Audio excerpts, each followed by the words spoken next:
Hello, everyone, and welcome to Twilight Epiphanies Talk Radio with Cindy Magnuson, and the show is about to begin.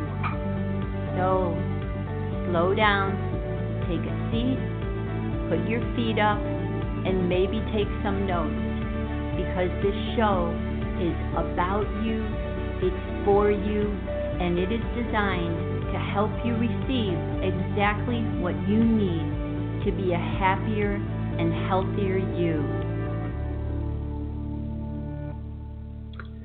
Hello, everyone, and welcome to episode 26 of Twilight Epiphanies Radio and the fourth show in the Honor Roll series. Tonight, I am honoring Bobby Toombs of Toombs Talk, a longevity lifestyle specialist who will be joining me to share his wealth of knowledge and experience on how to increase our longevity and heal and protect our life energy from the ever-increasing amounts of toxins we are being exposed to. As an avid seeker of spirituality, Bobby has a special interest in Taoism, and in that he will be discussing with us tonight the most significant principles of health that he has found can bring us into high health and wellness on all levels of reality, the physical, mental, emotional, and spiritual. I have asked Bobby to be here tonight in this honor series to recognize his very special style of spirituality. Bobby expresses his talk into every aspect of his life. Not only does he shine brightly in the area of devotion to study and an articulate, disciplined routine for health, he lives life in a harmonious dance of both the warrior and the pacifist. In my humble observations, I see a man who has achieved the alchemical marrying of the inner masculine and feminine energies and diligently abides to the healed codes of living, providing for others a beautifully balanced and harmonious example of what can be achieved if you are willing to do the work. Bobby will be joining us tonight to talk about longevity and the use of superfoods, herbal formulations, charged water, CBD oil, shungite, and knowledge of our energy systems. So let's welcome Bobby onto the show. Hello, Bobby. Good evening, Cindy. I appreciate that warm welcome. That was beautiful. You know, you guys inspire me. Something happens when I sit down and tune into someone, and it comes to me, why they have, been, in my heart, and when I'm feeling towards them and what I see, that I would like to have you share with the audience tonight. So thank you for being that very special person. Yes, I'm honored, truly. Awesome. So tonight, being the first time that you are coming on the show, I'm going to have you introduce yourself and some of the highlights in your life that have taken you from, I know you have a very interesting place to begin with. As a young child, you lived in a foreign country, which was a very interesting expression of influence on you in how you've become a longevity specialist. And if you can take us through then from there some of the events that have taken place that have shaped who you are today.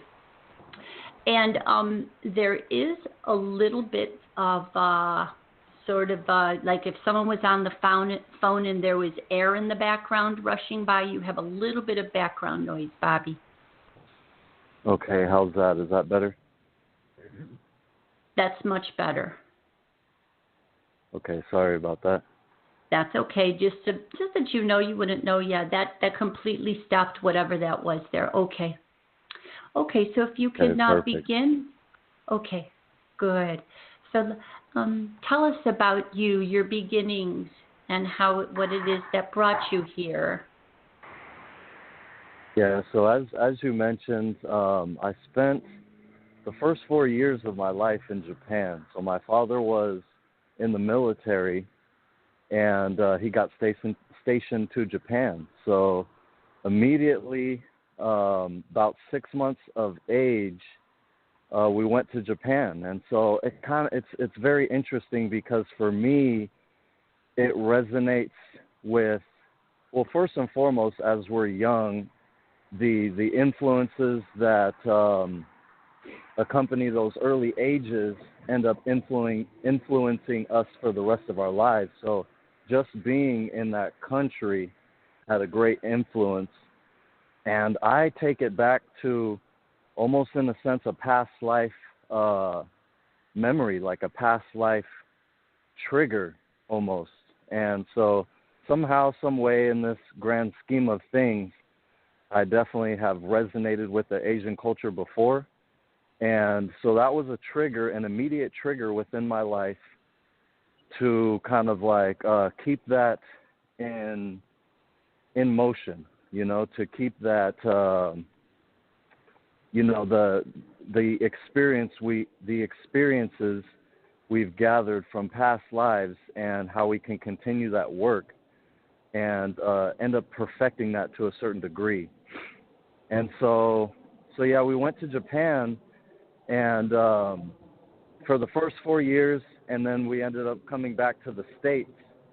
And at that time, my father was still in the military, but he had gotten into the reserves. And long story short, he ended up kind of being in and out of the military for several reasons. And then, you know, life started on somewhat of a different turn, and we got into certain levels of poverty, and you know, I was working very hard with my dad in order to gain some income for the household. It was just me and my father, and that brought us up here from Tucson to Phoenix, and you know, life just continued to be somewhat of a struggle. And lo and behold, I realized, I found out later that my dad had a severe depression. And this depression was, you know, very debilitating on him. And I noticed it to a certain degree as a child. And I always saw him taking natural remedies, drinking different teas and herbs, and we would juice as a kid. I remember this big masticating juicer, just stained orange, because we would do lots of carrot juice. And so, you know, so he was trying to go about natural ways of healing this lifelong depression. And in, I believe it was 2009, he ended up coming back from Afghanistan, and a year later he ended up taking his life, which was the biggest tragic turn in my life.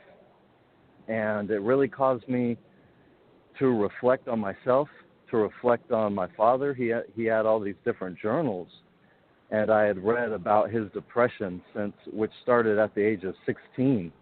And so I read all his journals, and I was trying to really figure things out, because that was all I knew.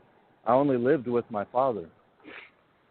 And evidently my mom, who was not in my life very much, but you know, she was there in another state.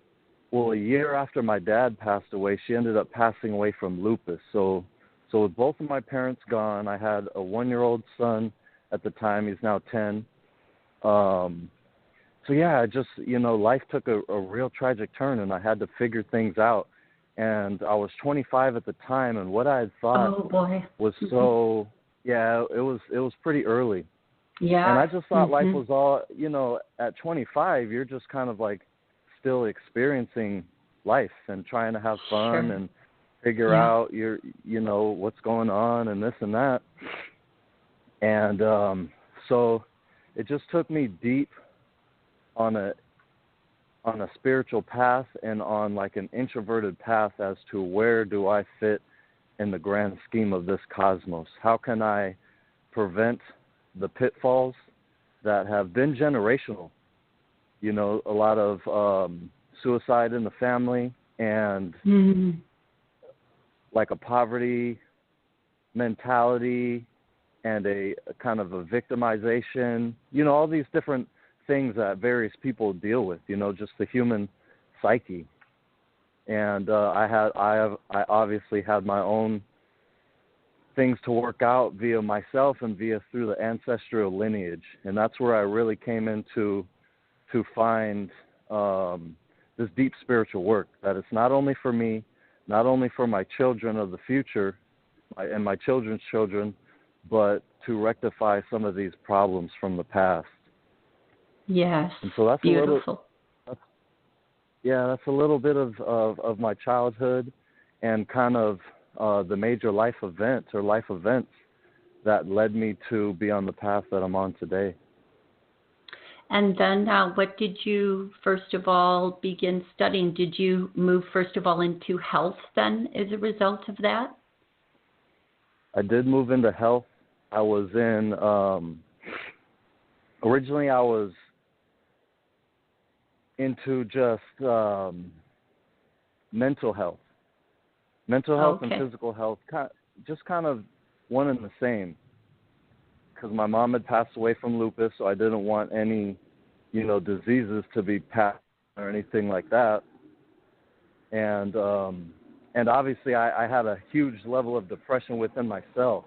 I was always depressed as a kid growing up. I never saw it as like a major thing. It was just kind of there. Sure. But then after my dad had passed away, I realized that this is like an epidemic, and then it's the self-sabotage really that has plagued, you know, many humans, and specifically, you know, our family, both sides of my lineage. My mother was also actually born in a mental hospital, so her mom was somehow committed to the mental hospital, and she became a ward of the state, so she didn't know her parents or parent, and so there's that side of the mental thing. So it really became this huge delve into mental health, which led me into physical health as a holistic approach towards, you know, maintaining mind, body, and spirit. So did you also then immediately, with your father's influence of having worked with juicing and using teas, you went into that? What did you first start to study? I definitely started to go on the natural route, and I started watching YouTube. It really brought me to YouTube and to just finding any piece of information that I could get my hands on to help explain some of these mysteries, you know. And obviously there's certain mysteries that may never be explained, like as far as, you know, the certain aspects of my father or mother's death. And so, yeah, I just delved into these deeper mysteries, and it started on YouTube, and, you know, just watching different things about the way people eat and spirituality in general, and how food is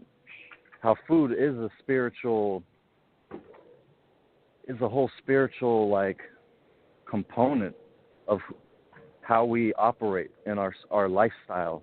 And it's not just something that fuels our body, but it can be it can fuel our spirit body as well. That's basically where it started taking me.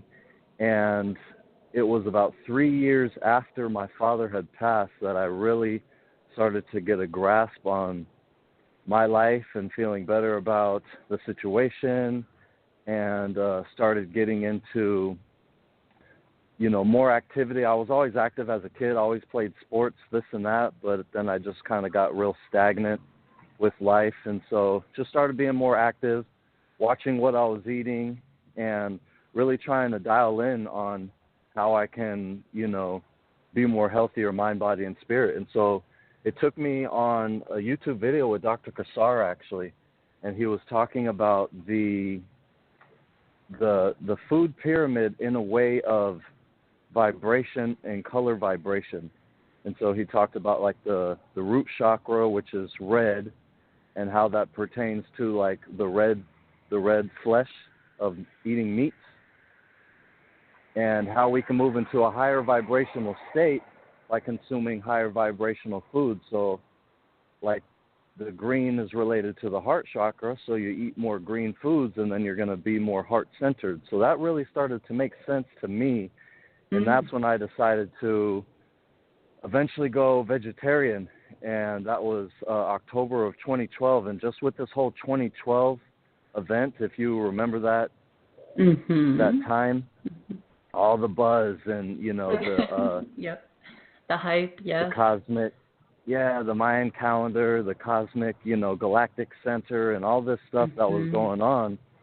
And I really capitalized, if you may, on those energies, and became really devoted to myself and devoted towards getting some answers. And so it really started with vegetarianism, and then eventually leading outward and expanding into superfoods and super herbs.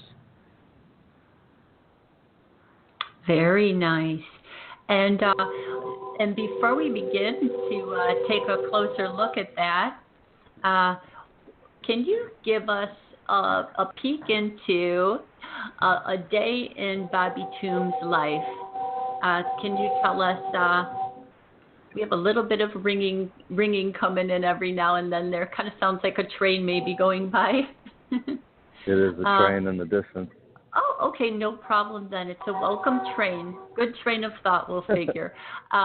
So tell us about a day. I guess I'm curious about this, you know, because I'm like, what does Bobby do? What does he take when he first gets up? And kind of take us through a day that is part of, you know, your routine, what you take, and, you know, what the time frames that you do certain things in, just to give us an idea of what your routine looks like. Because we've seen some, you know, of your posts in the past when you had, you know, your videos on Toombs Talks for what kinds of exercise routines that you have done. So where is Bobby at today? Yeah, great question. And I'll also mention a little bit more later about the YouTube, because that was a big part of me jumping into the whole holistic health side of things. But it's definitely, my routine is definitely evolved. It started out, actually I started out extremely aggressive. I tried to go like just raw vegan, straight from being a meat eater. And I lost a whole lot of weight, went through crazy detox symptoms, would sleep for like 13 hours a day. And it was just not, after a while I realized it was not the ideal way to go about the whole situation of engaging in transformation. And so I started to kind of slow it down, tone it down a little bit, and be a little less strict on myself, and, you know, kind of go with the flow. And it's taken several years for me to really kind of dial it down and get into an optimization maintenance phase. So it started out as a huge detoxification phase where I just wanted to get rid of all of the excess baggage. And I was always like thin and athletic, so it wasn't necessarily like a huge amount of weight, but just excess undigested materials in the digestive tract, and all the physical toxins, all the, you know, the pesticides, and via the things I was eating, inorganic foods and stuff like that. So it started out as a heavy level of detoxification, which took a while. It took several years, actually. And, of course, I'm still, you know, detoxing to this day on certain levels.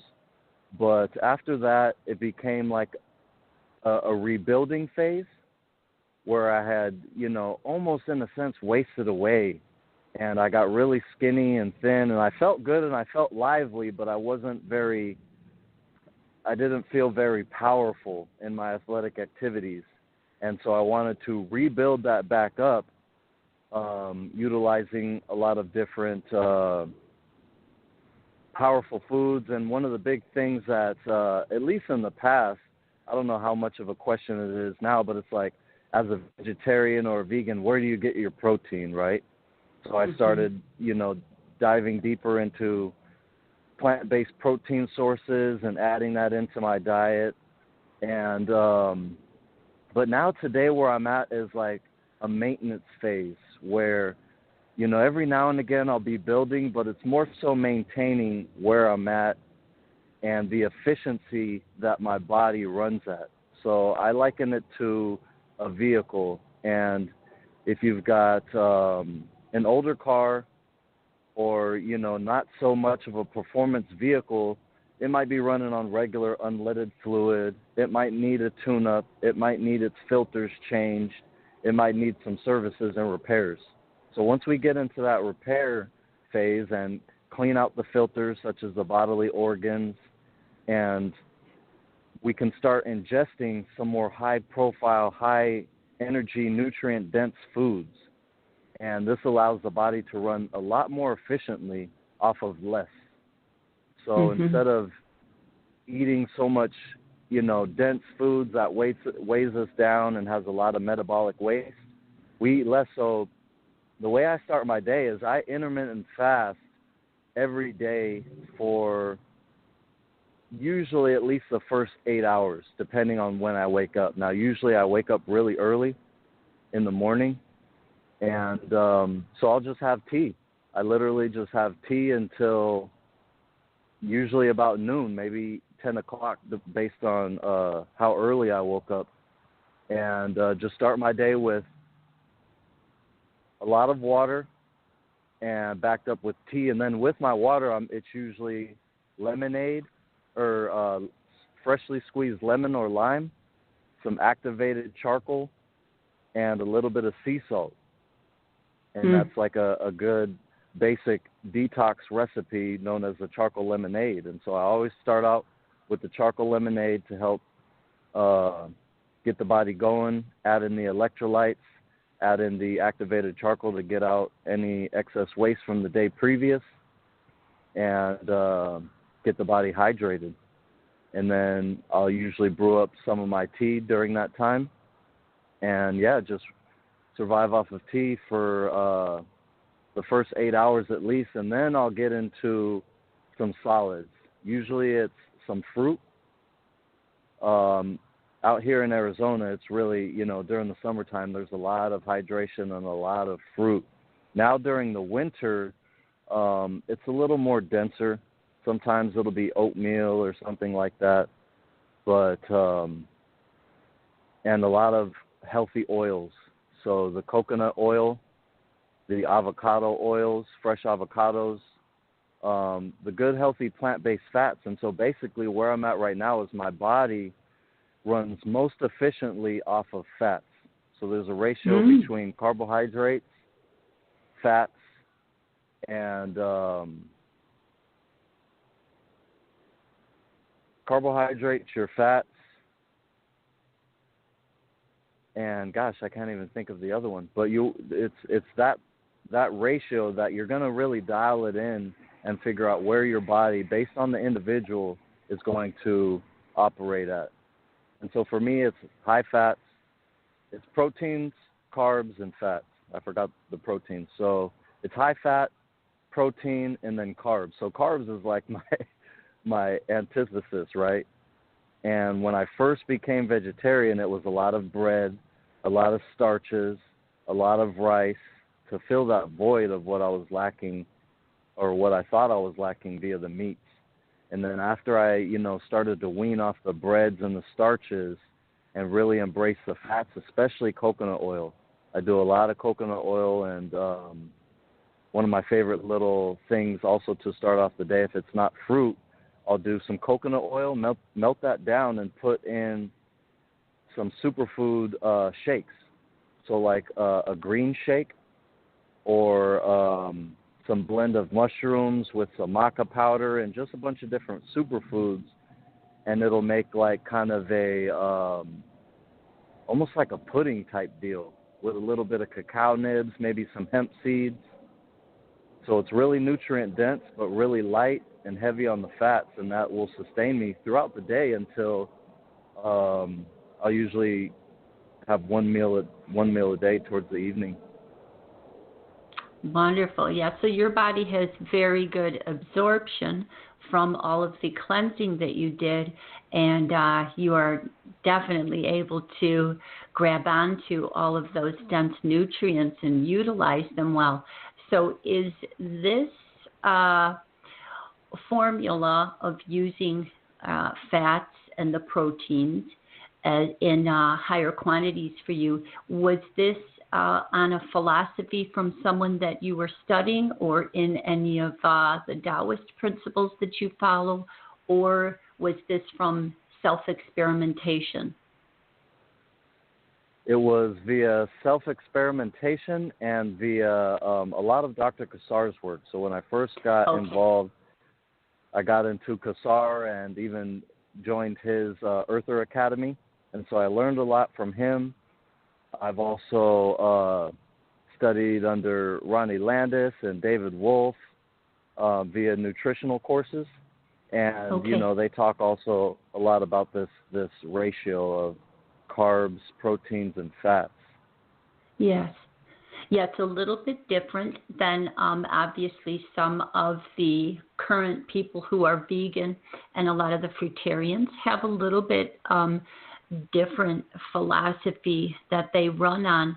And truthfully, I can see in each category anyone who is utilizing a certain formula, they're thriving on it very well.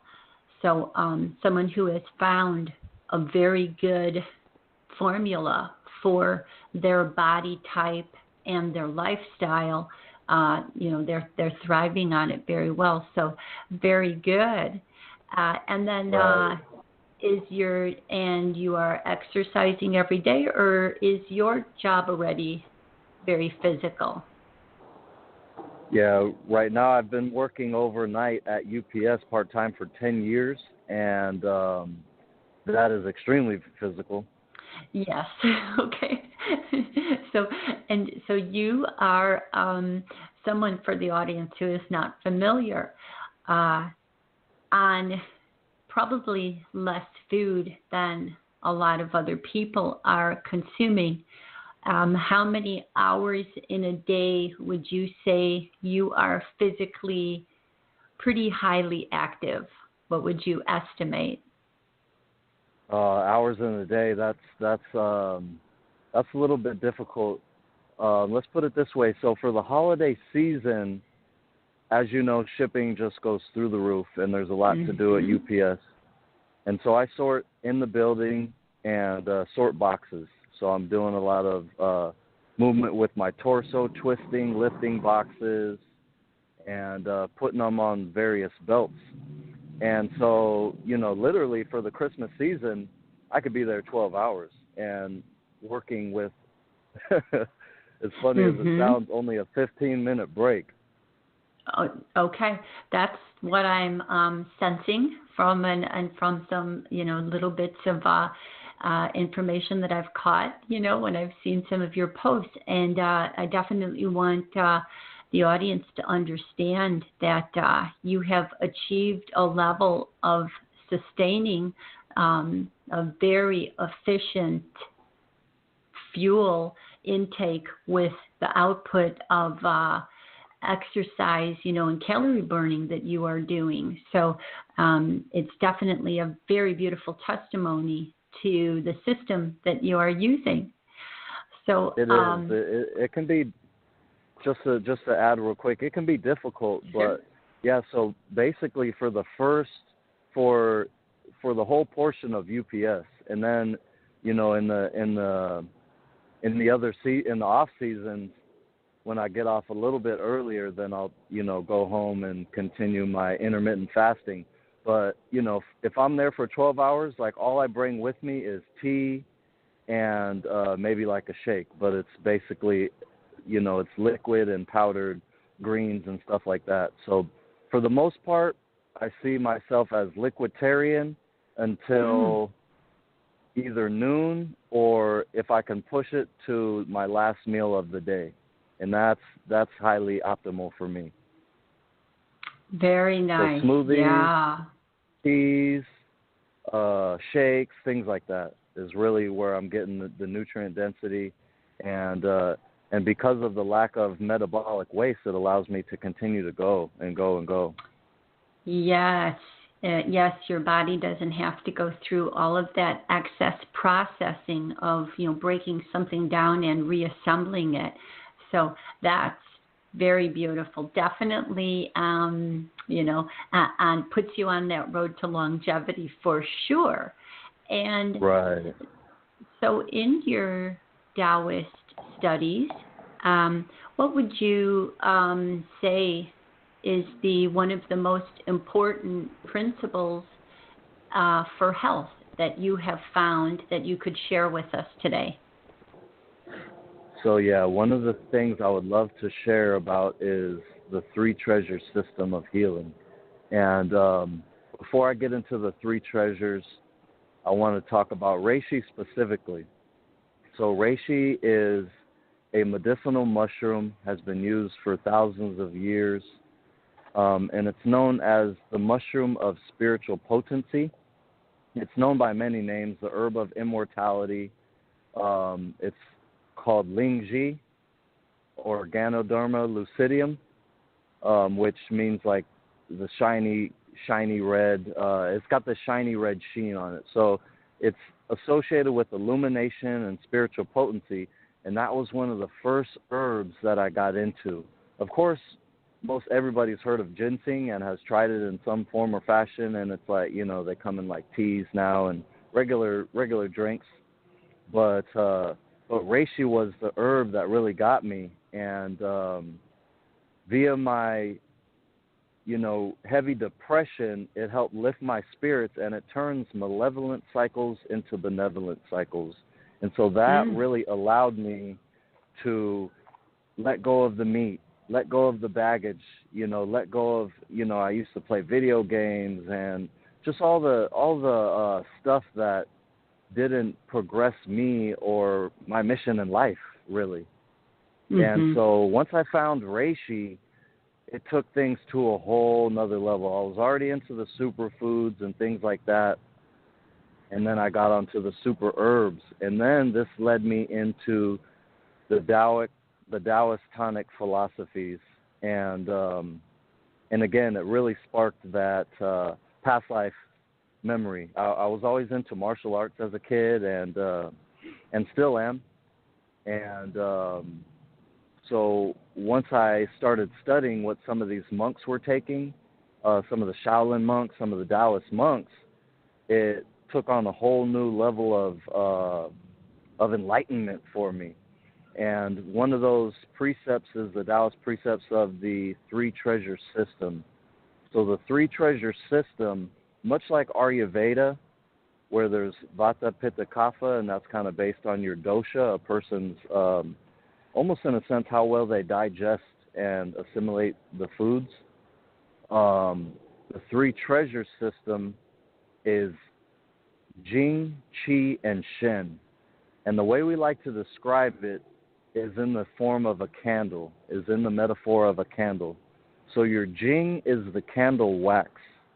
And you're obviously not going to have any candle without its wax, and that's kind of like your body's bones, the sinews, the physical body itself, even the epigenetics and the DNA handed down from our ancestors. This is Jing. It's your foundational, most primal energy.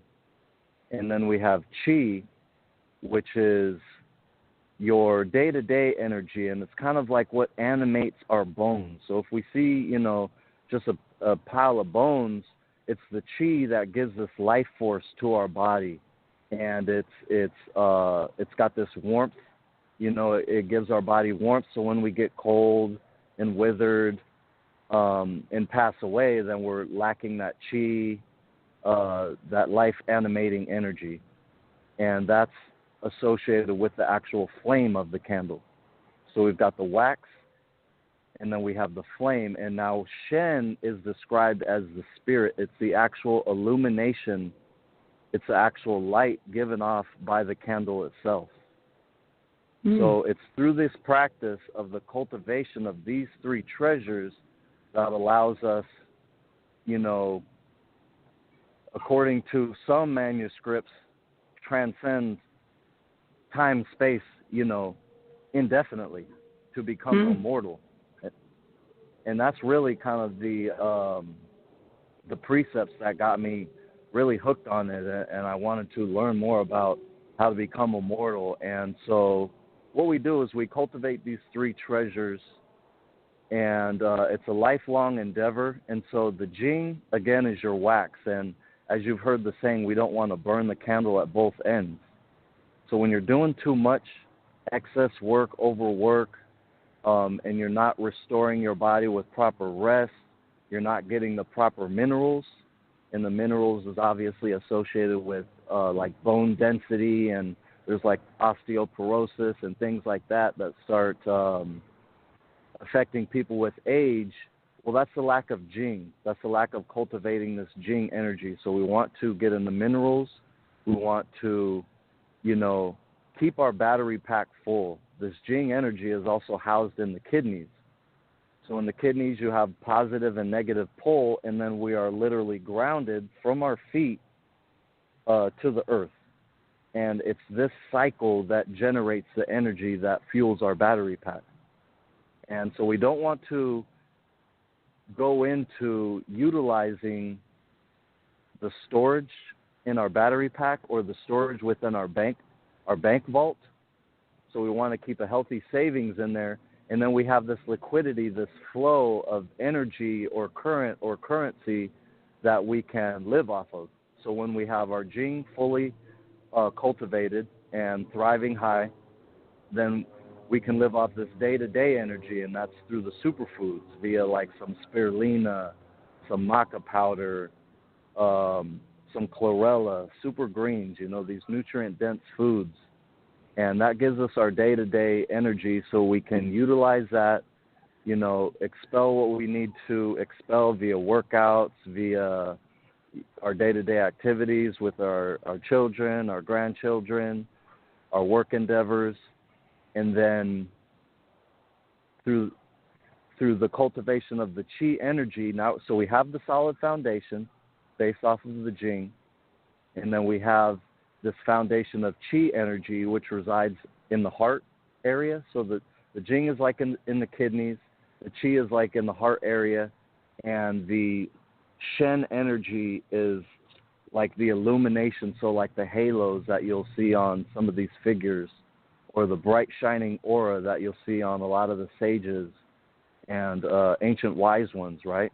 And this is the illuminating energy, but only through the cultivation of the foundation can we achieve enlightenment. So a lot of people are, in my opinion, in my humble opinion, they don't have a solid foundation, and so you can't expect to get any higher without a solid foundation. So like a rocket ship, in order for that to propel upward and outward, it needs to have a solid foundation. There's a lot of stuff going on there on the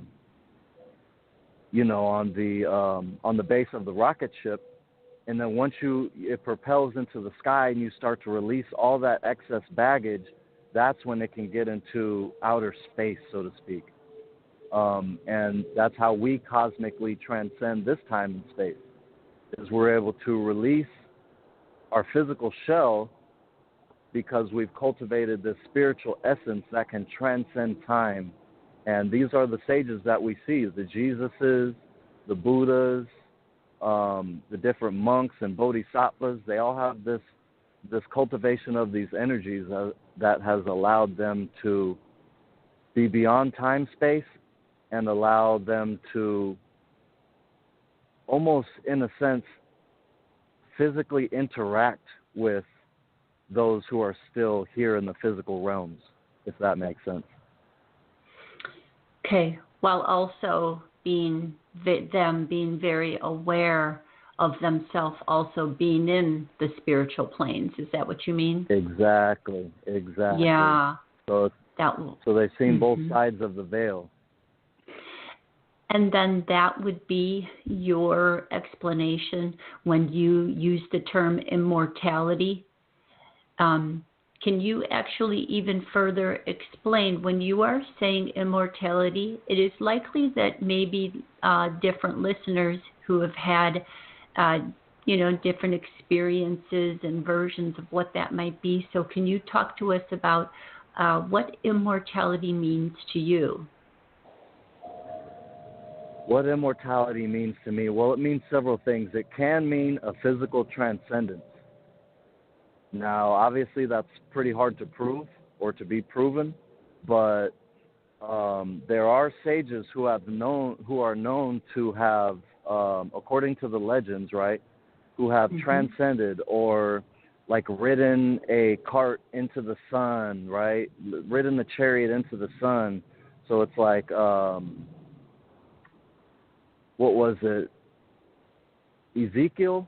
I believe it was Ezekiel, one of the biblical sages that rode the chariot into the sun, right? And then there's other different sages. And so this is a physical transmutation of the body. And that's one level of immortality. And then there's a certain level that is a lot more tangible. So to say that I'm going to be immortal is, that's a tall order, right? But from what I've heard, that can be done, and that has been done. Of course, it's hard to prove, but what we can grasp more fully, if you may, is the idea of a transcendence of consciousness. And so energy is not destroyed. It's just kind of like transmuted and in different shape, form, fashion, things like that. So what we can do is we strive towards transmuting our consciousness into the next realm or beyond the veil. So many of people have had different experiences via dreams, maybe seeing past loved ones. Forgive me. That's okay. Yes. The train. Or via different entheogens. We can hear you. It's fine. Medicines. Okay.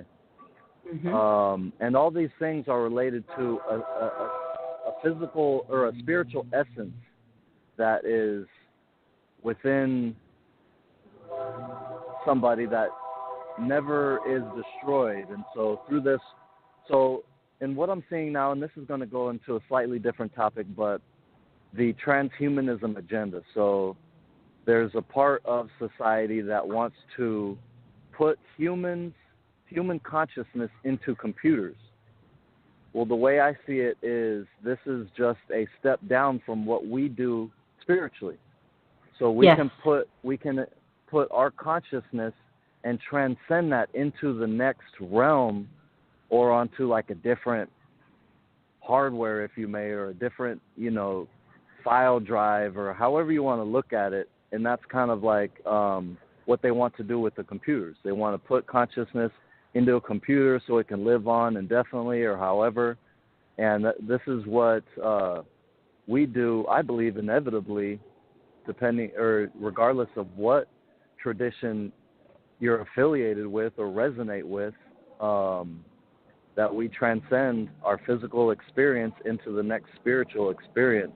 And through that, you already are immortal. And so now it becomes this remembrance of the natural ways of things and becoming back into harmony and balance with the natural order of things. And this allows us to basically transcend because it's a whole fractalization of energies.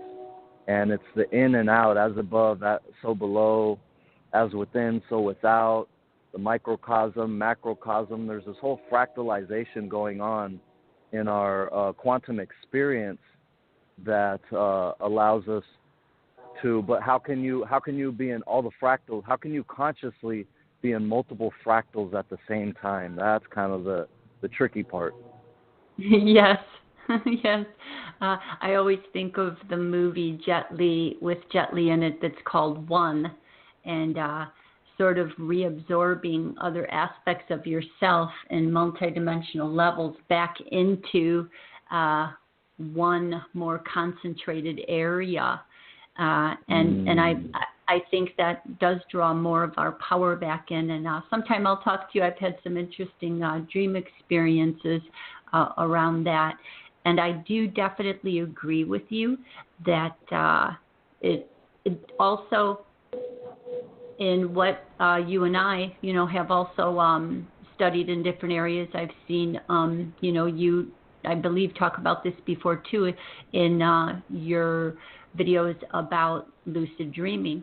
And in a sense, this transitioning is maintaining, of course, your consciousness as you move into these other realms and not losing consciousness. So like as in maintaining your conscious awareness in the dream plane, being in an awakened state more within the dream, then we are able to do this immortality phase, which I do agree with you also, returns to more of the natural balance. And for whatever reason, we seem to be having had already gone through a stage in time where we did devolve.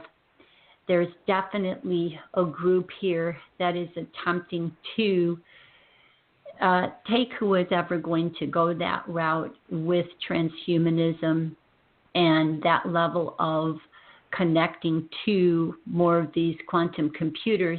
I do think that is a devolved state, but again, it is an experience, and maybe you and I in different spaces have experienced it already, and we can tune into the history that's stored here that says it's not really a good idea if you just maybe like watch this true movie about it here that's recorded. It's not the best idea. But, when curiosity and for whatever reasons people are moved to want to experience that, they do. Unfortunately, it leaves the world moving into quite an interesting space coming up. But I wanted to say the way that you described it as three energies was very clear-cut, very easy to understand. I found it all settling into different parts of myself into nice little places, so thank you for that. It was a beautiful description and very, very helpful. Great, and I'm glad. Yeah, definitely. Very interesting. Yeah, so the world as it is going, it's kind of, which is definitely why I have also asked you to be on today, and that is definitely a part of helping people to realize that they are going to be making choices, and what you don't regain in what is already in your DNA to utilize as your spiritual powers, you won't cultivate. And people aren't even aware. So you're letting us know that these abilities are within us if they are properly cultivated. And in a sense, yes, it's a lot of work, but the reward for it in being able to have your own powers without relying on a mimicking of our spiritual powers, which is doing something with technology only, because you then rely on that machine to tell you everything instead of your own spirit informing you. So I found everything that you talked about very, very inspiring. So you then, well, you know what, we will take a little break here for a commercial, and then when we come back, you can maybe begin with talking to us about the herbal formulations that you do with people, maybe first about detox, what you might recommend to begin detoxification if someone was stepping in, and then how you work with helping people with specialized and personalized herbal formulations. So, okay, we will take about a 2.5-minute break, everyone, and we will be back after that. Feminine Frequency Radio Network hosts shows 7 days a week. Call in to listen live 929-477-1183 and dial 1 to connect to the studio to ask a question, or listen online via blogtalkradio.com/Feminine Frequency Radio Network. Organic Frequency Radio Show is 1.5-hour live chat with Stephanie and Oksana and their lovely guests about the nature of existence and holistic way of living here and now, and perhaps even after. Join us every Monday at 6:30 p.m. Pacific Time. Call-in number to listen live is 929-477-1183, and to ask a question, press 1 to connect to the studio. Our guests share their stories and walking path of their healing, along with services that they have developed and packaged for the rest of the world to experience and benefit from. We're here to hold a space for an exchange of experiences for the purpose of evolvement and expansion of consciousness. Hello and welcome. You are now entering the corridors of Twilight Epiphanies Talk Radio with your host, Cindy Magnuson, premiering Thursday evenings, 7 to 8:30 p.m. Central Standard Time on Feminine Frequency Radio Network. You are invited on a talk radio journey to the center of self.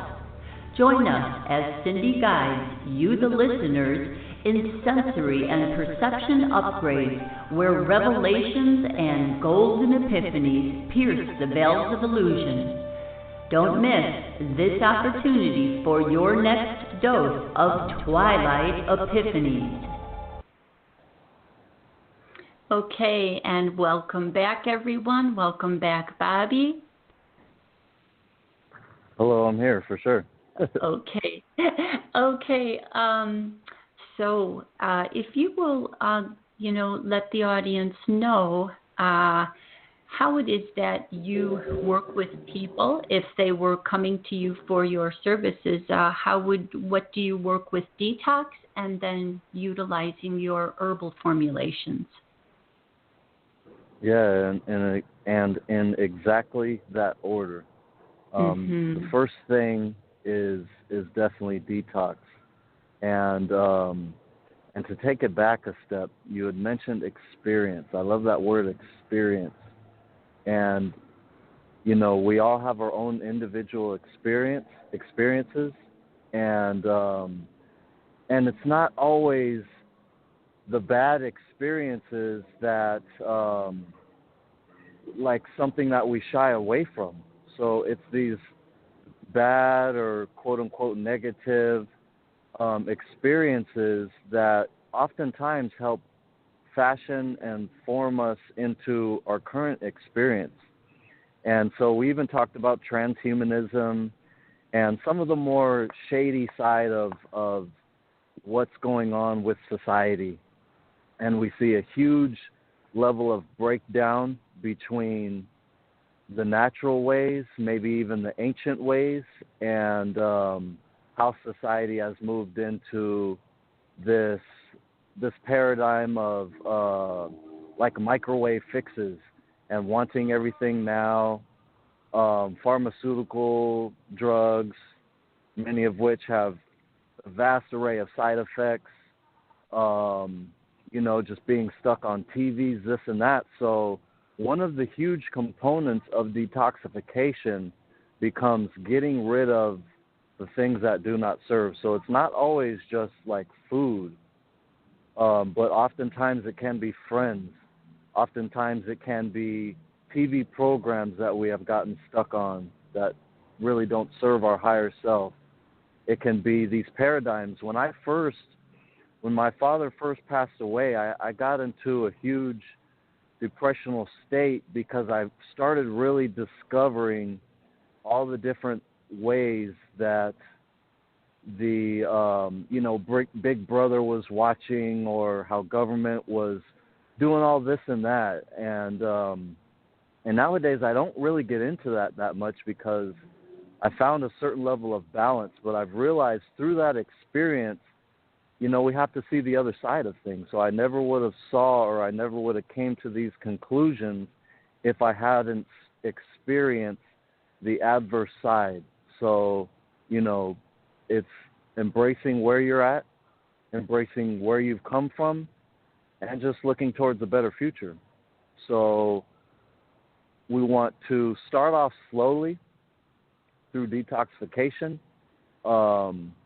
and I like to do it via the elements. And so we can only survive like 3 minutes without air, like 3 days without water, and 3 weeks without food as a general rule of thumb. And so we really want to incorporate that hierarchy in our level of detox. So getting fresh air is crucial. Deep breathing is so vastly underrated, but so highly important. And it's one of the easiest things that a person can do to help detox.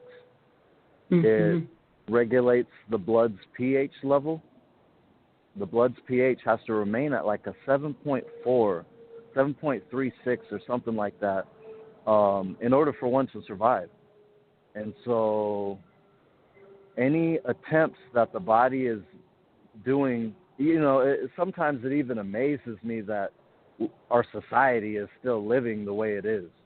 There's so many people that have so many issues, and I'm not judging anyone, but there's a vast rate of obesity, diabetes, cardiovascular disease, all these things, many of which can be regulated by making simple changes, but making those changes, making very conscious changes. And so a lot of us breathe too shallow, and we breathe in our upper chest. But if you look at a baby, they breathe naturally from their diaphragm, and I'm sure you're very aware of diaphragmatic breathing. Mm-hmm.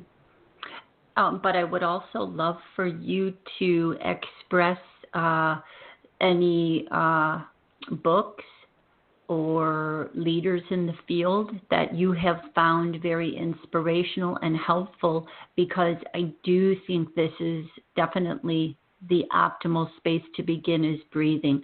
I will definitely say that it wasn't for me a beginning emphasis. I started out, many years ago on this journey, and breathing has only somewhat more recently made its way into more, mainstream spirituality. And by recent, I mean, let's say 10 years or so. And so right. I would love for you to share who you followed, what you have found are some of the best studies to begin with to introduce this. Yeah, so for me it started as martial arts, and I always knew that breathing, through the belly is where you're going to generate your most of your power and energy and life force, basically. And so just, expanding the diaphragm, expanding that lower rib cage, getting the air into the lower lobes of the lungs. There's a lot of stagnant air, a lot of air that, gets really trapped down there because of our shallow breathing. And then this causes over-acidification in our blood and in our body overall. So it really started with me through martial arts and just, becoming aware of the breath, not only in physical activity, but also via meditation and slowing things down, slowing down your heart rate, things like that.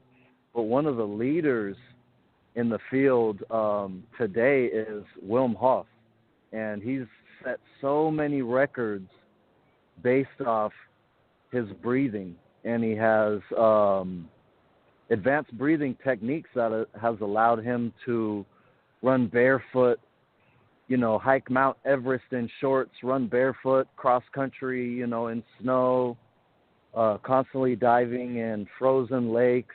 And there's many studies. He's broken I want to say something like 27 Guinness records, and all based on his knowledge of breathing.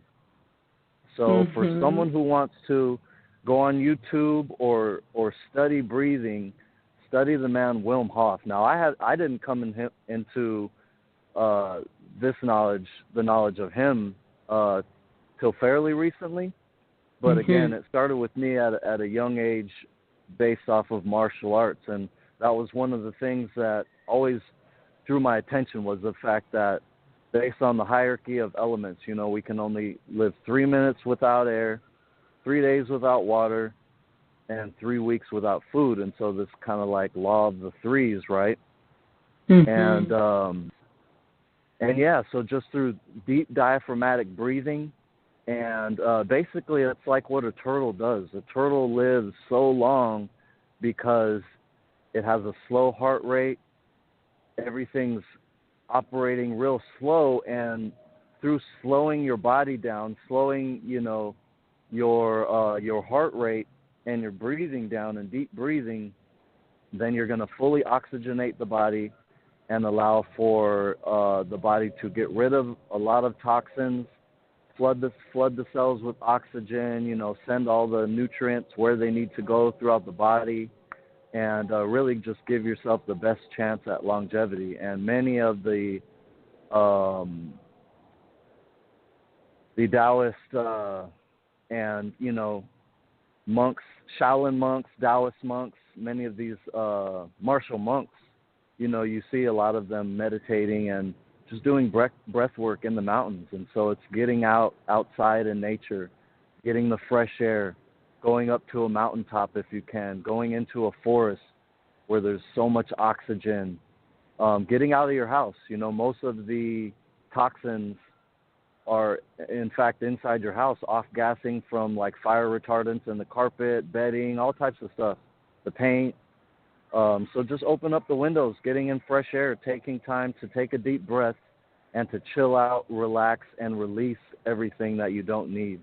You can imagine, this beautiful white light entering your body as you inhale, and then just exhale the stale, gray stagnancy that no longer serves you. And it's this amazing cycle that the trees and the plants take in what we give out and then give us what we need to take in. So just, this law of nature. And so obviously entering nature's realm more often, or bringing nature into your house by getting house plants and things like that. And so that takes us into water. And water is one of the most crucial things. Obviously, air is super crucial. Also, another thing about air is our breath is voluntary and involuntary at the same time, which is an amazing thing, because it controls itself. So when we get nervous or we start to hyperventilate or things like that, but we can also consciously begin to bring in that awareness and slow it down. So oftentimes, we're running at this fast-paced American lifestyle, and but it doesn't have to be that way, because we can choose to slow it down, whereas other different body functions you can't necessarily choose to directly alter those things. So breath is amazing in that way, that it's voluntary and involuntary at the same time. And then, so it moves into water. You can only live 3 days without water. And one of the best books out there that I had read a long time ago was called Water and Salt. And basically it's, when we're in utero, or when we're in the womb, we're in like this water and salt solution. And, the ocean, there's, 70% of the world is water. 70% of our bodies are water, give or take. And so it's this fractalization, again, that we see throughout nature and within ourselves that we can tap into. So how polluted are our waters? Well, obviously there's this external pollution going on with the oceans and plastic and oil spills and all this and that. And so much of that is entering our body as well. So getting the highest quality water is of utmost importance. Nature's solution to pollution is dilution. And so if you want to get out the toxins from your body, then you're going to need to get hydrated. Most everybody is dehydrated, if not chronically dehydrated. And most diseases or imbalances within the body are a result of dehydration. And so we're not just talking about drinking water and feeling full. We're talking about cellular hydration, allowing that water to penetrate the trillions of cells that are within our body. And it needs minerals, trace minerals, like pink Himalayan salt or Celtic sea salt, some of these really good unpolluted salts to mix with the water, and that really gives us the electrolytes, gives us the conductivity. It's really the conductivity that allows the spark for our battery pack to keep it going. And so if you're just drinking, first of all, please don't drink tap water. That stuff is just horrible. I don't care where you are. It's really not advised unless it's someplace pristine. But then next down the line would be like RO water, reverse osmosis water. Okay. Preferably, I like distilled water and or spring water.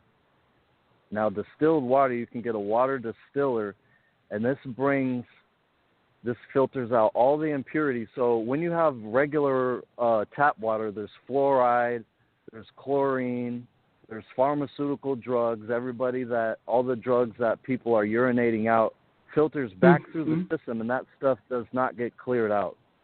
No. So we want to, first and foremost, filter the water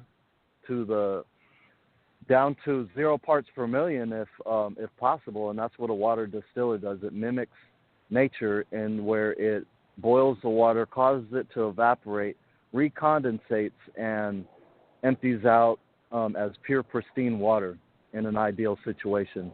And then from there you can add in your trace minerals, you can add in your sea salts, and you've got clean, pristine water that is going to not only help your body detoxify, but give you the juice that it needs. And so water and salt, again, a lot of these things are super easy and low budget. So we're talking about air.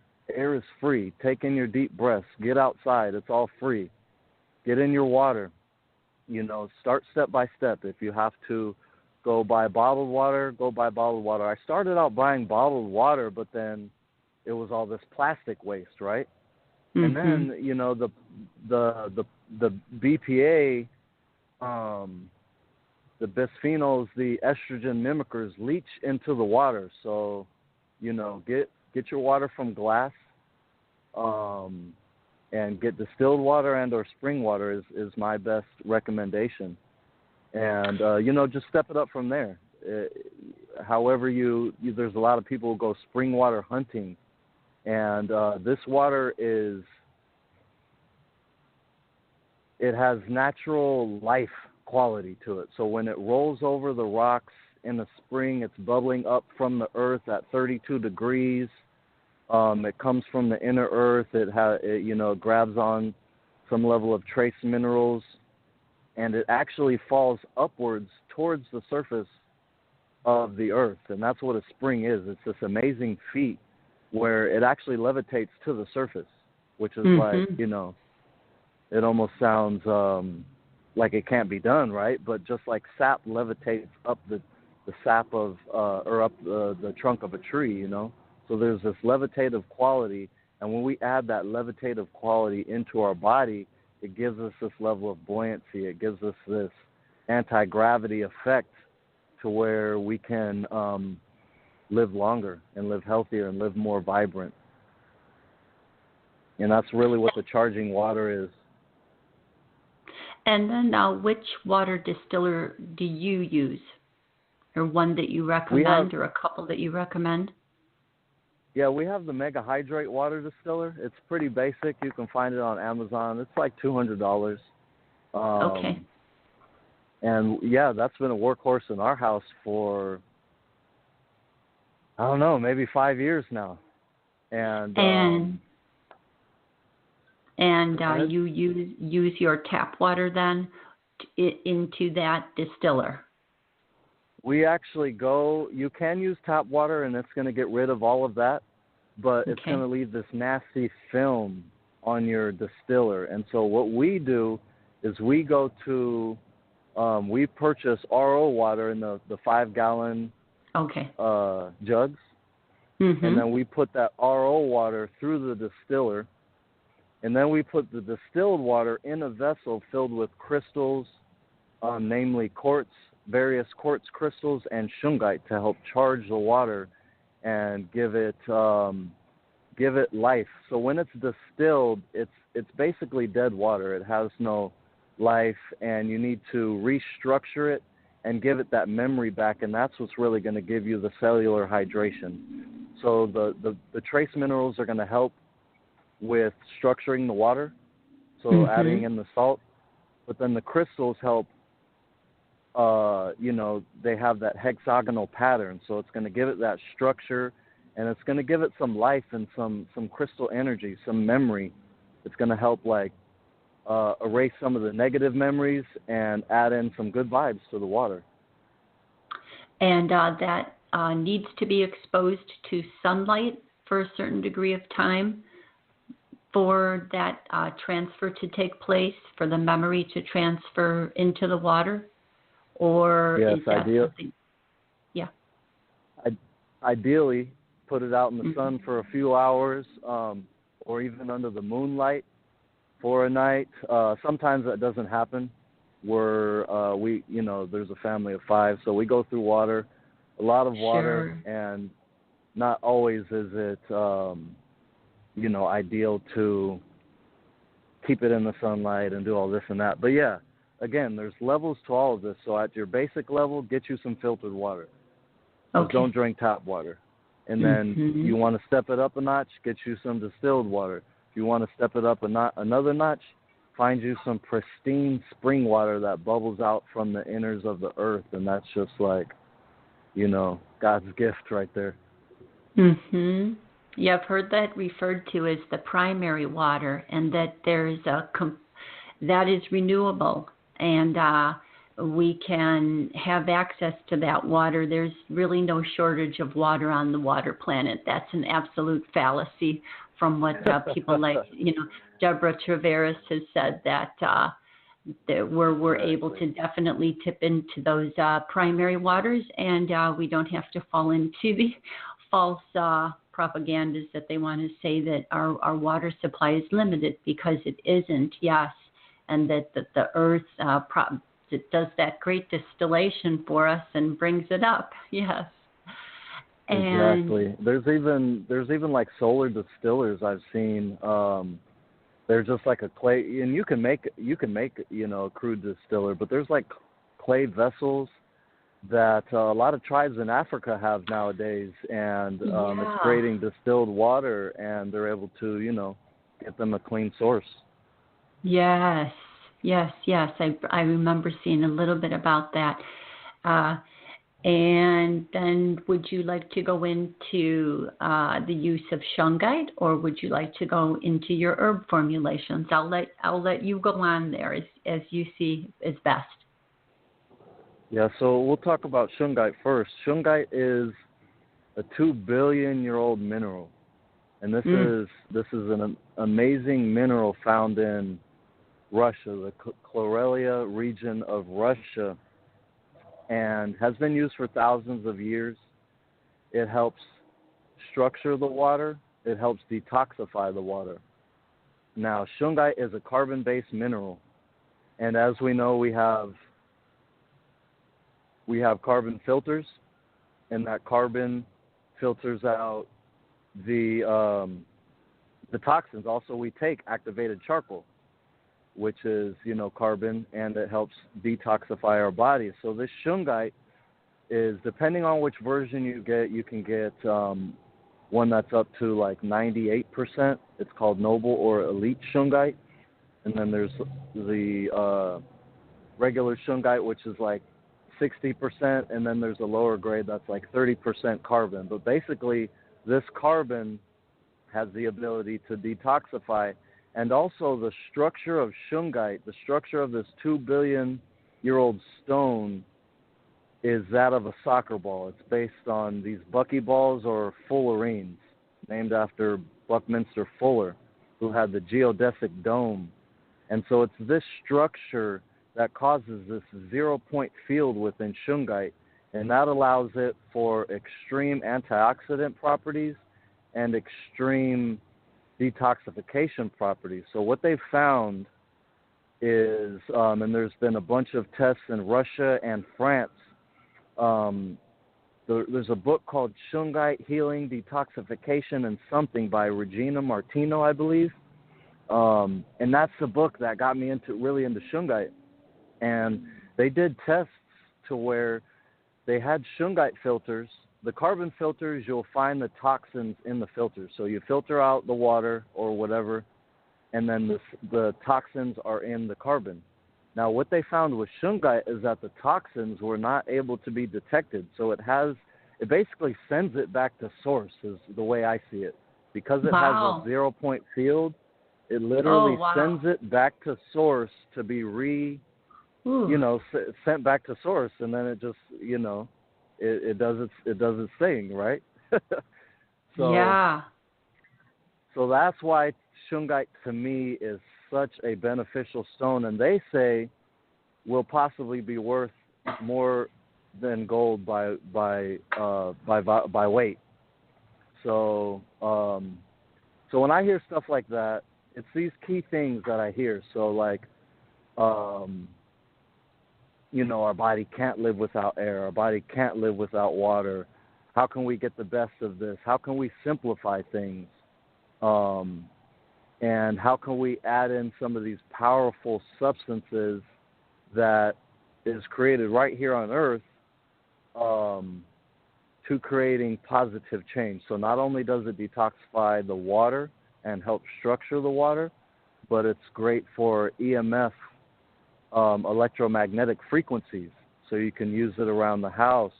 We have it on the Wi-Fi and just around almost pretty much every electronic outlet in the house. We have it on the water pipes, all types of different functions. I'm wearing it on my person right now. I really am never without shungite, just because there's so much going on. And it's one of those allies. And basically, if we can tap into the elemental allies, if we can tap into nature, that's how we get the most out of life. And that, to me, is longevity. It's not so much about how long you're here, but how fulfilling, how vital is your life while you are here. So if honestly, my goal is to live to 300 years.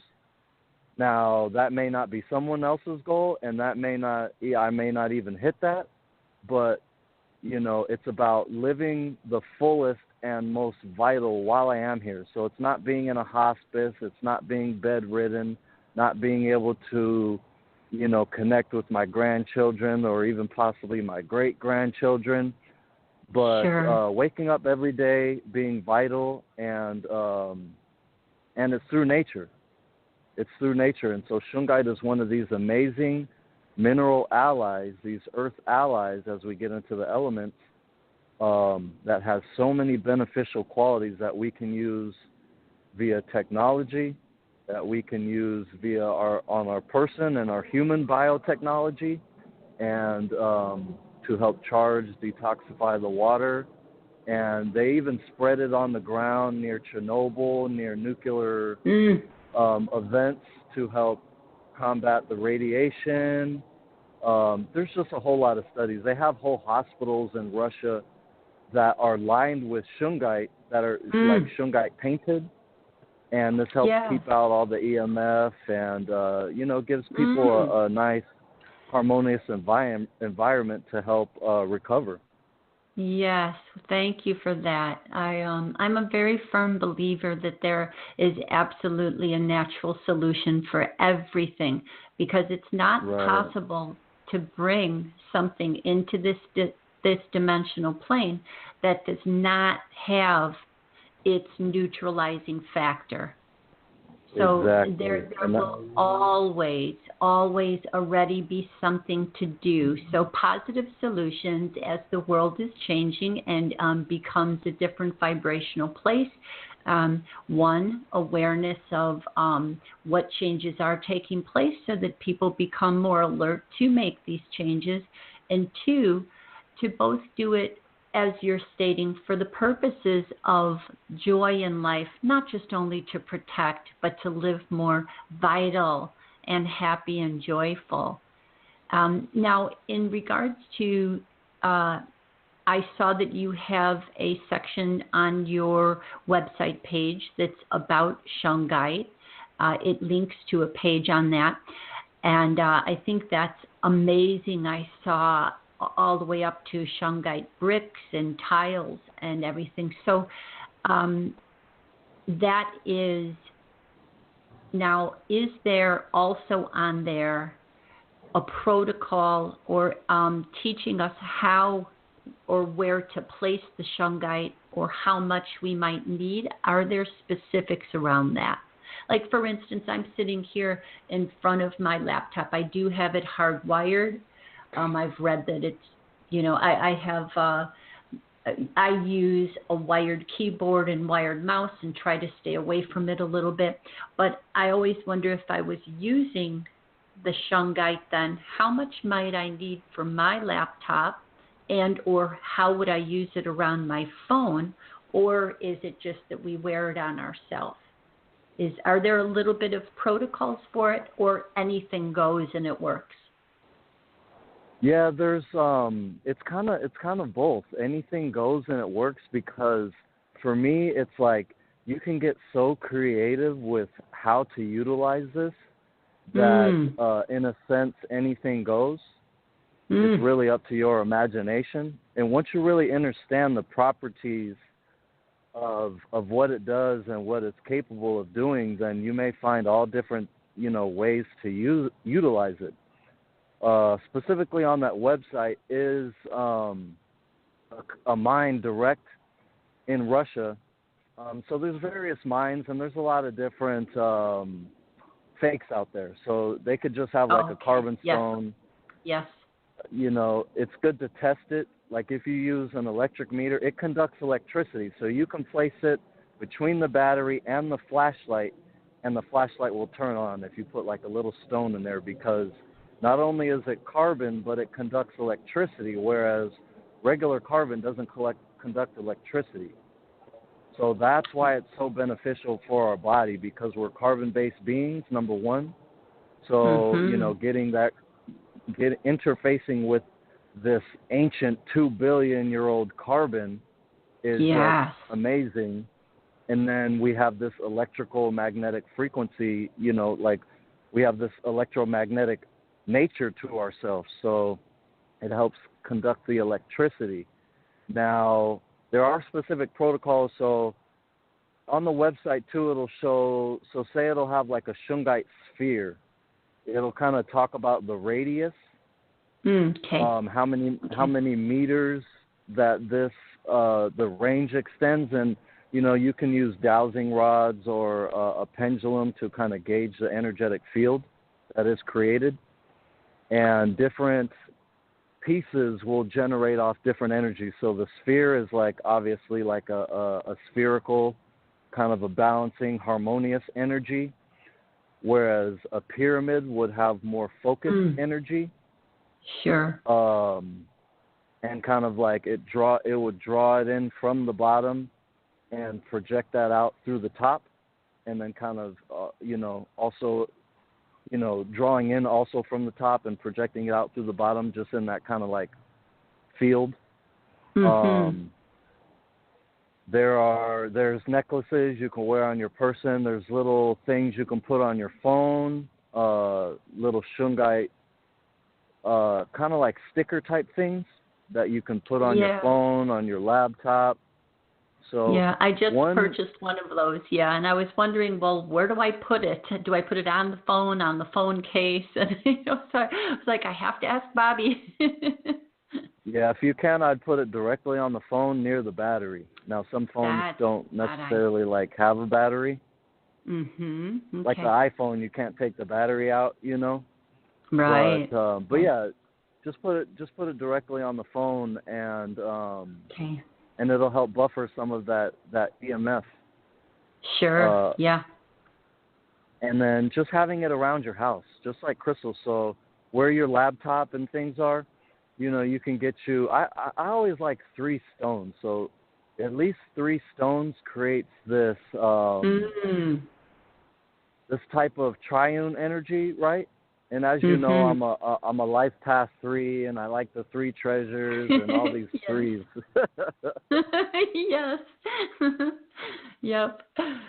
That's awesome. So yeah, if you add in like 3 stones to your laptop area, then that creates a nice harmonic environment. Or adding that on top of your Wi-Fi, on top of the water heater, in your water. You can put it in your toilets, and so every time you flush, you're adding a little bit of that shungite goodness, into the pipes. Put it in with your potted plants. There's just so many uses, but on the website, it'll kind of explain some of the more traditional uses of each thing. And they even have like shower heads, so you can help, your water will run through the shungite and, come down the body, and it'll be structured and somewhat detoxified. They have, one of my favorites is the shungite harmonizers. Now, basically, one is shungite, and there's like cylindrical rods. It's almost like the Egyptian rods, right? So one is shungite and one is like soapstone, or they have one that's jade. And basically it's the yin and the yang. It's the male and the female aspects. And so this balances and harmonizes, our positive and negative sides of our body. So just holding those shungite rods for like 5 minutes, they did a bunch of studies. It helps lower the heart rate. It helps balance the chakras. It does a whole lot. And so normally, like before I go to bed, I like to just kind of hang out with the shungite rods and do a little meditation with them before I get some rest.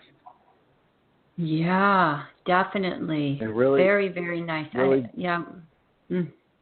I'm wondering if I was going to say really good for the hands, for someone who works with their hands a lot too.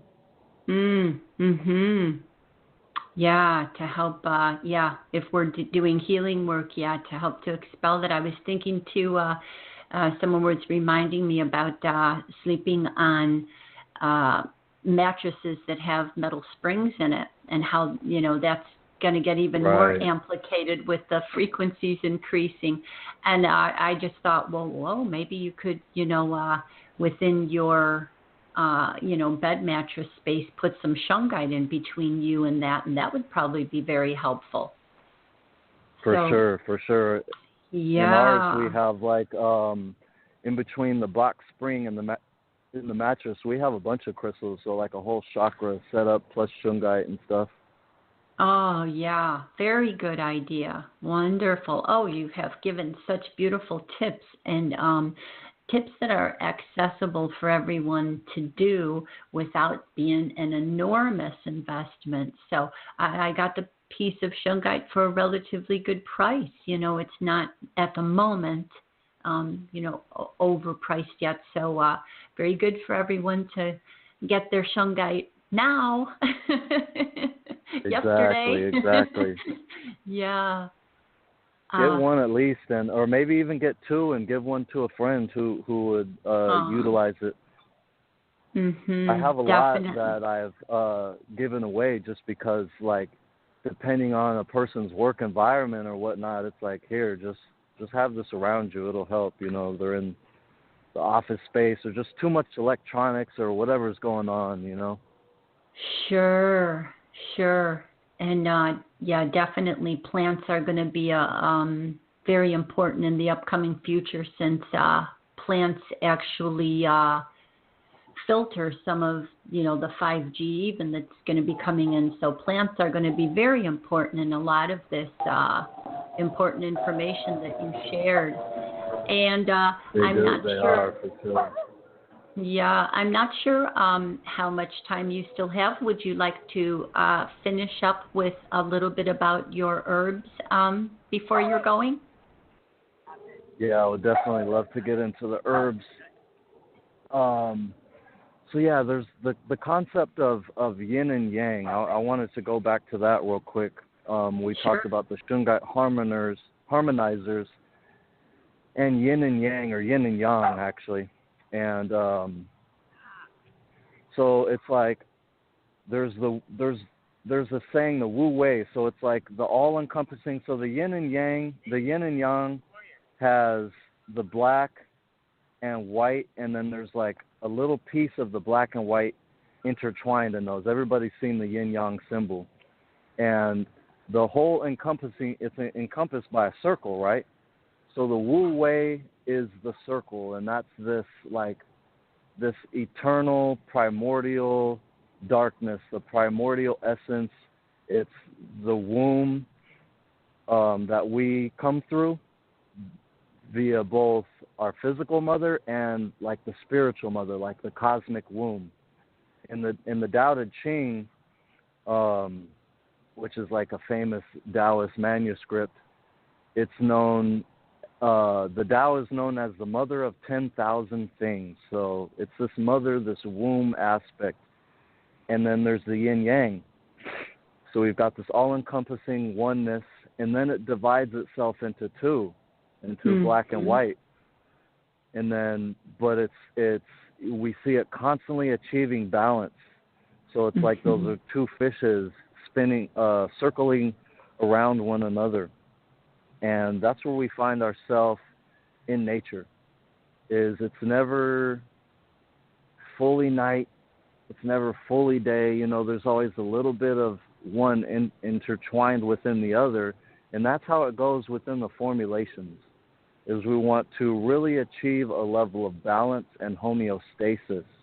And so these are superior herbs that we work with. So there's thousands of herbs, across the world. And this old sage named Shen Nong, and gosh, I want to say it was almost 6,000 years ago, he came up with this Chinese materia medica, and he basically classified 365 herbs into different categories. And in his classification, there were the poisons, and obviously these are herbs that are poisons, but in a minute amount, it can be the solution to someone's problem. So just like you get bit by a rattlesnake, you need a little bit of venom to help with that whole process, right? Mm-hmm. And then there's the medicinal herbs, the medicinal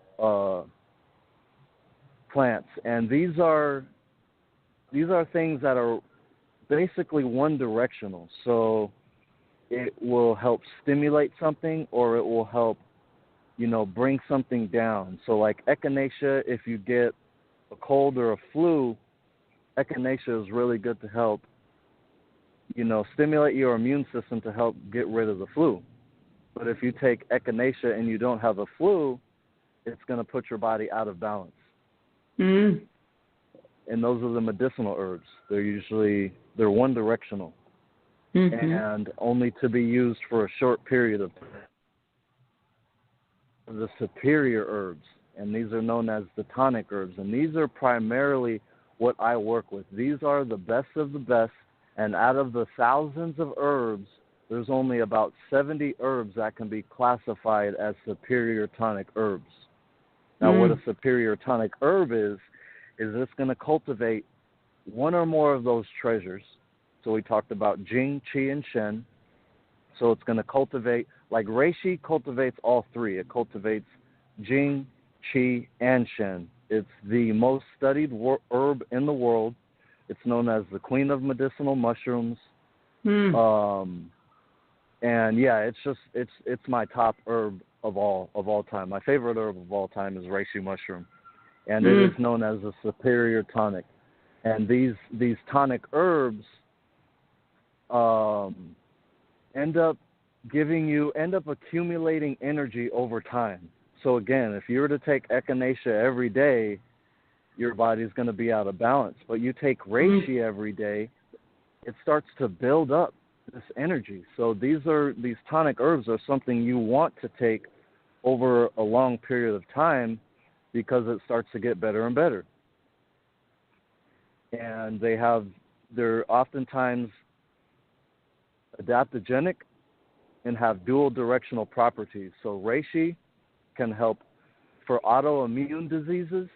The immune is going into hyperdrive, and the body sees different triggers and tries to, stimulate the immune system to stop these triggers when in fact it needs to be calmed down a little bit.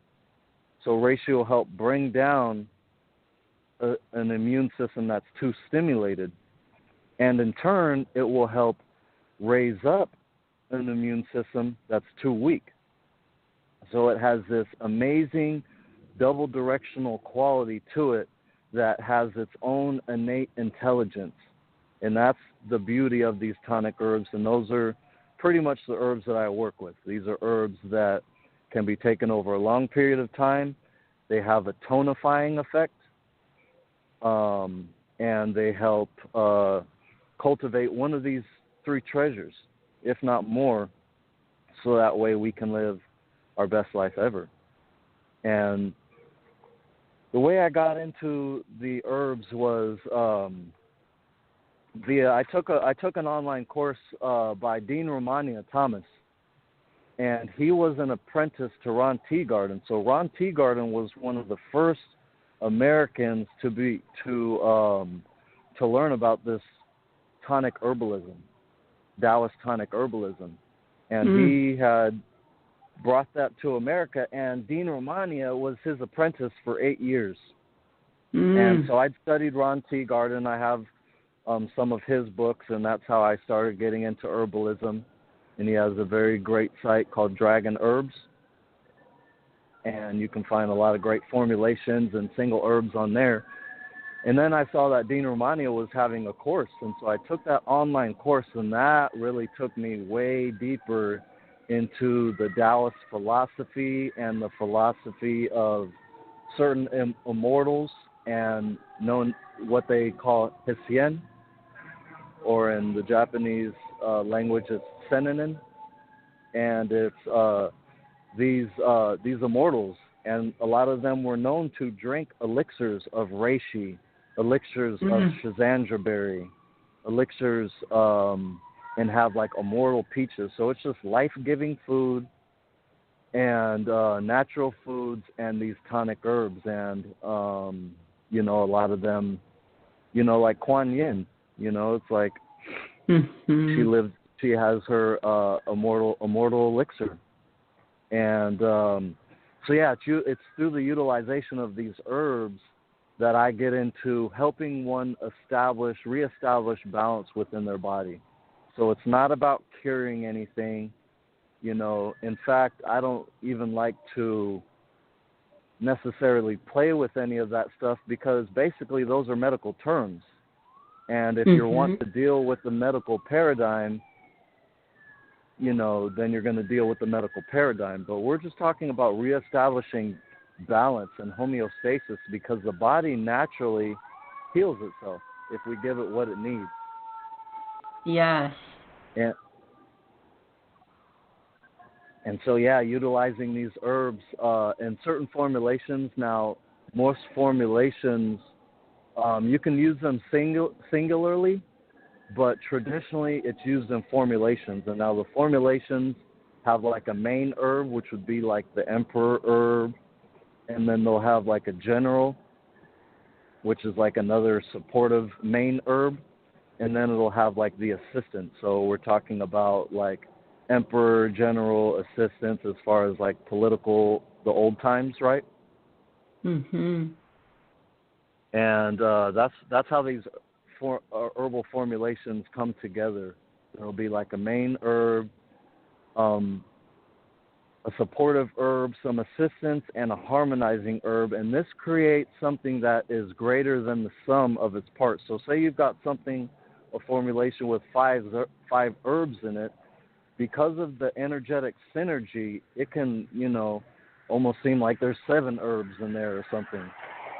Because of the, you're basically doing some level of herbal alchemy, and it becomes greater than the sum. Nice. Oh, very interesting and very inviting. Definitely. I just used up the rest of my reishi that I had gotten sent from Canada not too long ago, and definitely time to order some more on all of those good notes about it for sure. Yeah, reishi is truly an amazing herb. One of my favorites for sure. If I could recommend one herb to anybody, it's reishi, hands down, point period blank. Like everybody in this world needs to have reishi. And it's, I'm not kind of like saying that being facetious or anything, but, if you can get your hands on some reishi, please get your hands on some reishi. And just to experience the benefits. It's subtle, but in time it will become very profound. Like I said, it allowed me to release the baggage and have greater spiritual sight, and just, to see my life as a spiritual experience, as opposed to getting dragged in the drudge of what this physical experience has to show us sometimes, and all the tragedies and, this, that, and the other. But reishi just allows you to transcend all that and see things for what they really are. And again, it's through the balance of yin-yang. It's through the cultivation of these 3 treasures via the energetics in the plant. So it's not just that these herbs have minerals, Reishi's got a lot of minerals and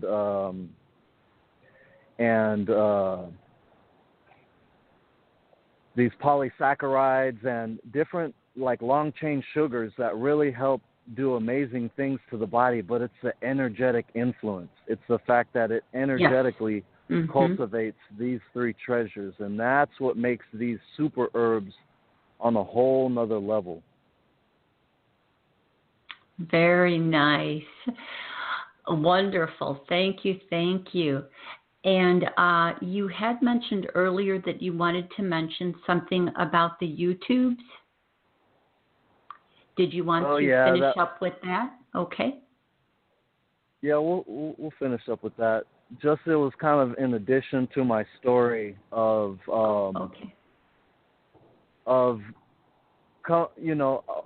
I guess you could say coming out. Like I spent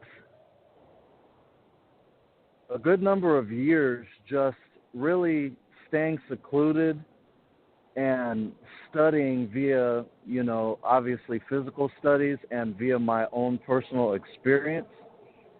And I didn't come out on YouTube until I had sequestered a great deal of experience to be able to talk about what I wanted to talk about. And of course anybody can say something at any time, but I wanted to really have a certain level of experience, and so that was one of the things that got me out here on social media. Like, I didn't have any social media, any Facebook or anything like that, because I was all kind of like sketch about society and Big Brother and all of that, and in that whole conspiracy theory phase. Mm-hmm. But I realized, like, you know, what we need to do is change the face of social media, or change the face of media in general. And how can we create some conscious content? How can we create massive change? And I saw these people, you know, via YouTube and different things, creating change that had, you know, sparked a whole revolution in my own personal life. And so I wanted to do that and to spark some sense of change. And so, yeah, I came out with a whole bunch of videos, about 160 videos on shungite, on energy, on crystals, water, air, exercise. But I came out with one video on the benefits of CBD, and they ended up taking my whole YouTube channel down. Because obviously they don't want people knowing about, you know, these certain natural remedies, and without any warning. Normally you get like several strikes. Sure. You get 3 strikes, and then they you know, if you don't adhere to their guidelines, they take it down. No, without any warning, they just took down my whole channel. So hopefully this year, it's 2019 now, and I'm looking to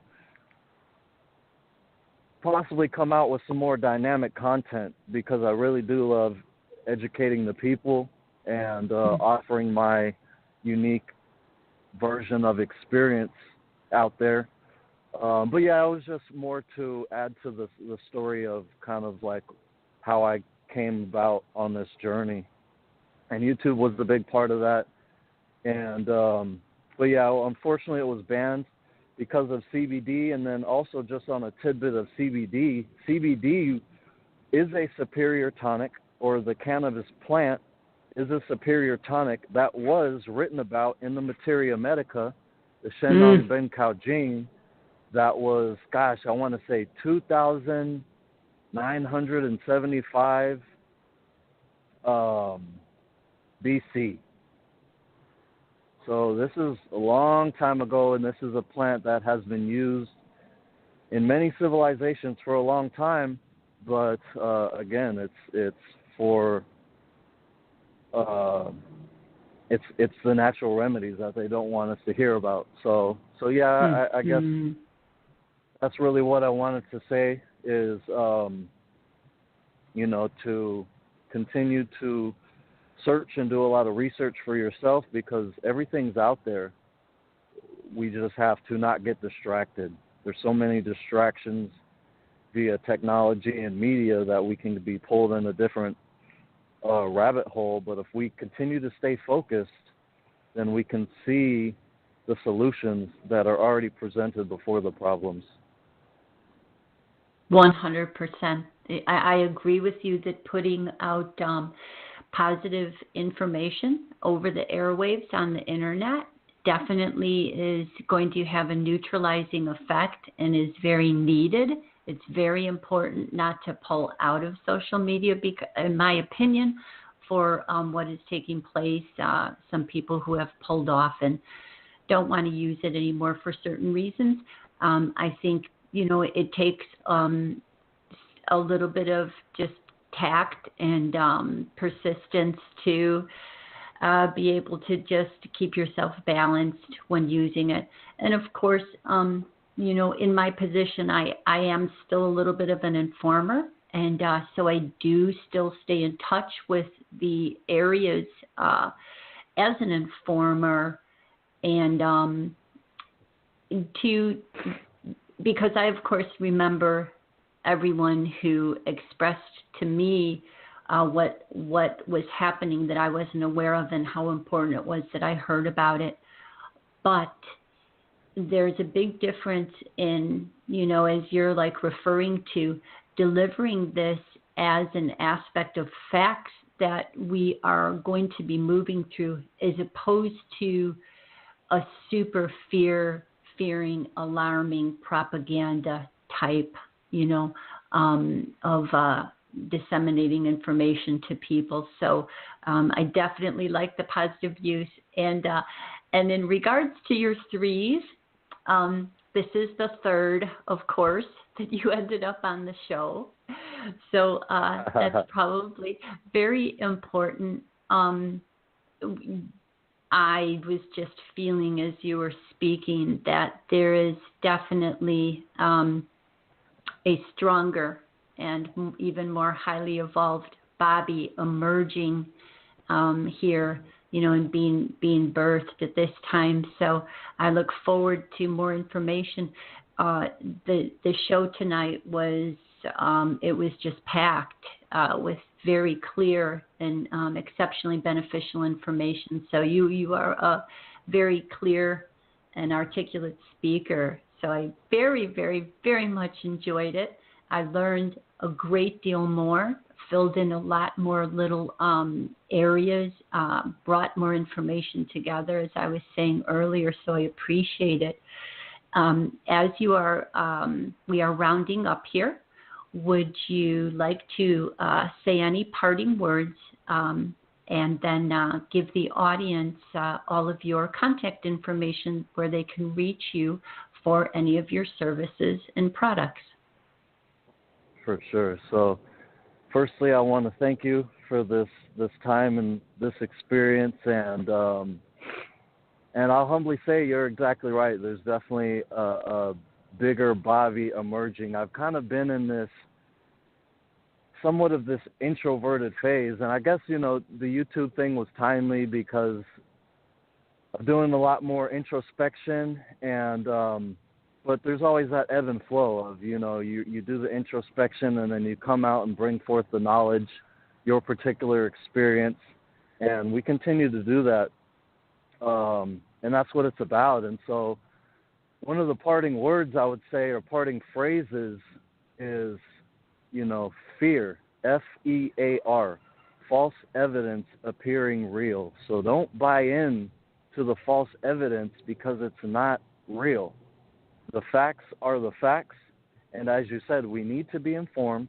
We don't want to get caught up on this whole conspiracy side, or because basically you can be caught on either side, where life's so great that nothing is going to faze me, or that everything's so bad that it's all going to kill me. No, we got to find ourselves somewhere in the middle. And how can we help ourselves? And how can we help our families? How can we help our communities? How can we help the world? But it all starts with self. And so just recognize our own personal fears. Recognize that is evidence that is appearing real. So don't give it any more energy than it needs, but invest your time and energy back into yourself and give yourself the power that is your birthright. We have the power to take our destiny into our hands and not to give it to someone else to decide what our future is going to be. And so as we continue to move forward in 2019 and beyond, I ask everyone listening, what are you going to do to be a part of the change? What are you going to do? What am I going to do to face my own personal fears, to get through what I need to get through, to come out on the other side, better than I was the moment before? And as long as we keep doing that little by little every day, then we have a great world that we can look forward to and that our children and their children could look forward to. So I just appreciate everything that you're doing and the knowledge that you're spreading and the work that you're doing for the people, because we all have something to offer. And the more we get into living our authentic self, then that's what it's about. And so, you can check me out on tombstalk.com. I have some older videos. Not many of my videos were archived. So there's some older videos and articles that you can check out there at Toombs Talk, Toomb as in boy, S, talk, TALK.com.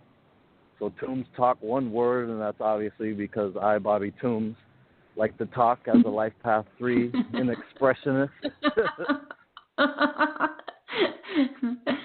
It's wonderful. You even have 3 B's in your first name. Yeah, you really have the 3 thing going for sure. That's a good thing. For sure. Well, thank you, Bobby. That was an absolute pleasure. So I wish you well.